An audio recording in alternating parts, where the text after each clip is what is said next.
There comes a point in life when holding on becomes more painful than letting go.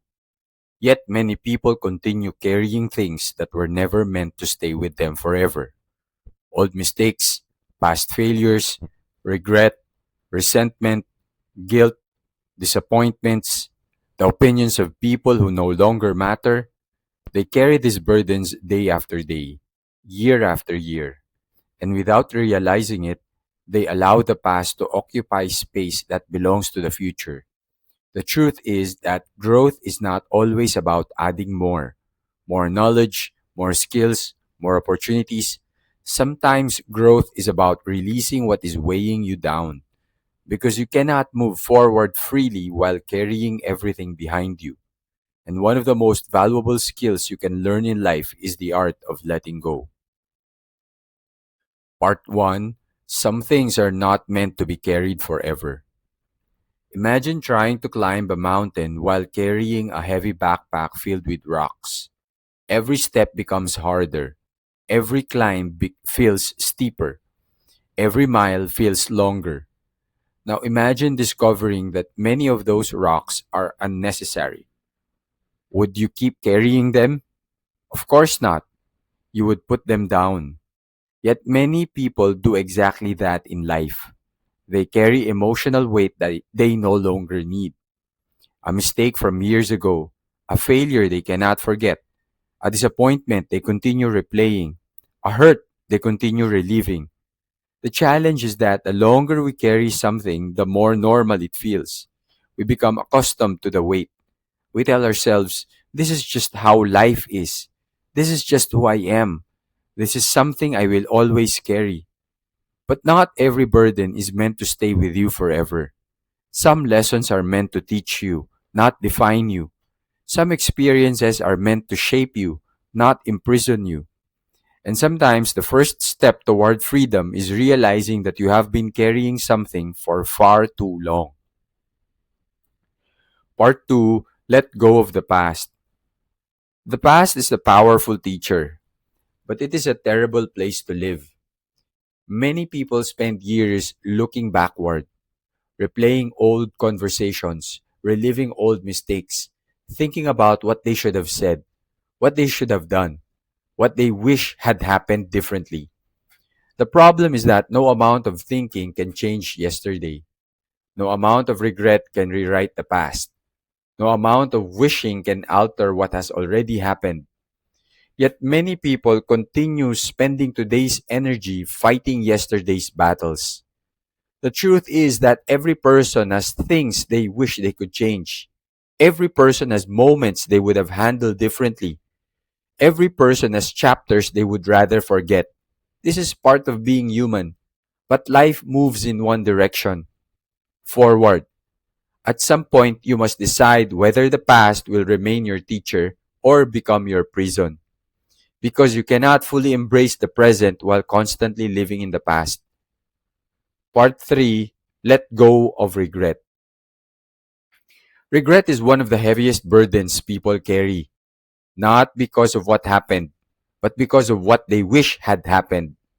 Many people look back and think, I should have started sooner. I should have taken the chance. I should have worked harder. I should have said yes. I should have said no. And while reflection can be valuable, regret becomes dangerous when it prevents growth. The purpose of a mistake is to teach a lesson, not to become a life sentence. Think about it. If you learned something valuable from the experience, then the experience was not wasted.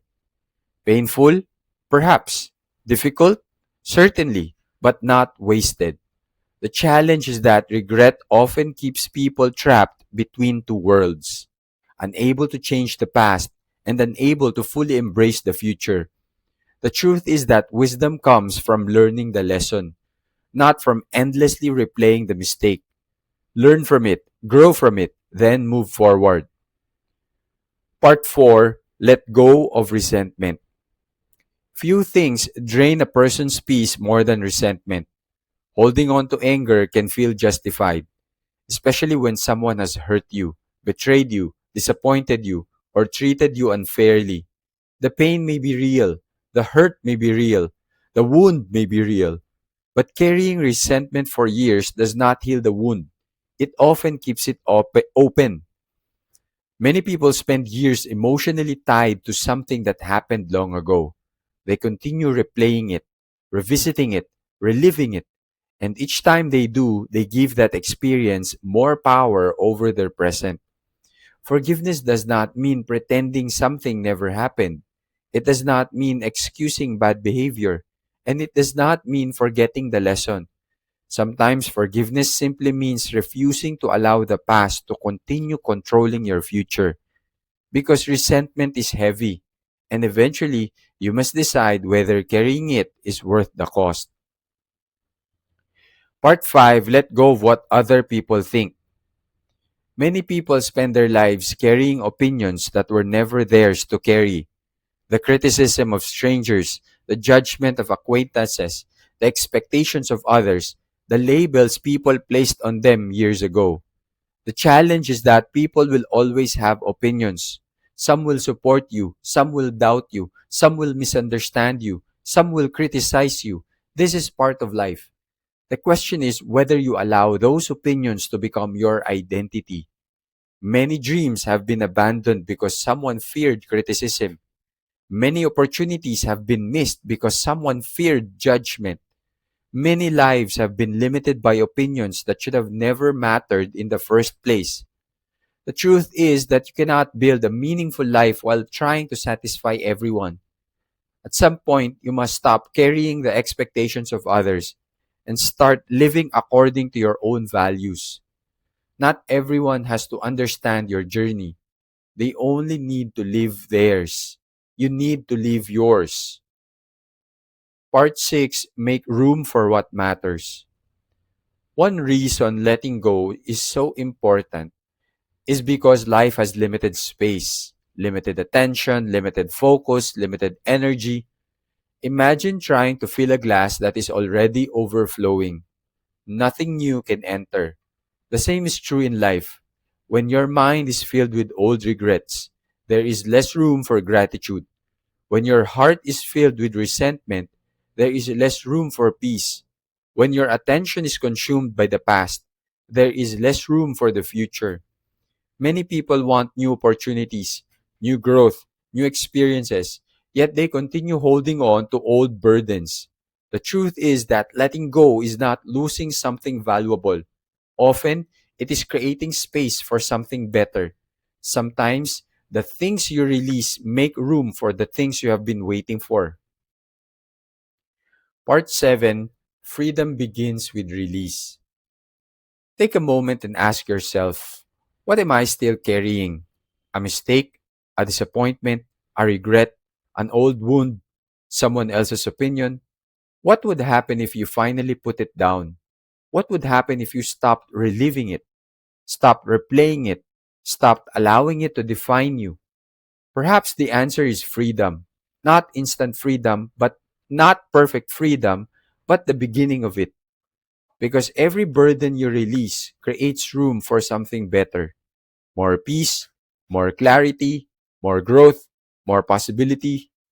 Remember this, there are things in life worth holding on to. Your values, your faith, your purpose, the people you love. But there are also things worth releasing.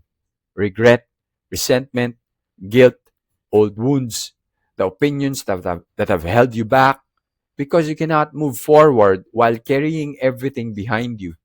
Sometimes the strongest thing you can do is let go. And sometimes the next chapter of your life begins the moment you finally release the last chapter. The past has already had its turn.